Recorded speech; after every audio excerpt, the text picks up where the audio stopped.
How to turn on and set up Discord overlay. Hi everyone, it's Sophia to assist you today. Without any delay, let's jump right in. Open Discord and you'll find settings at the bottom. Click on settings. On left side, you'll find all these options pop up. Simply go to activity.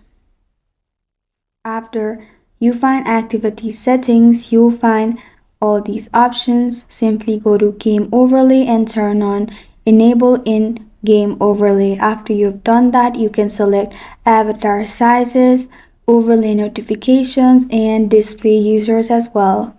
After you have done, simply go to registered games and make sure overlay is turned on the specific game which you want to display on Discord. This is how to turn on and set up Discord overlay. Thank you for joining me today. If this video helps you out, please leave a like and subscribe for more. Got a question or want to suggest a topic, comment below. I'm Sophia signing off until next time.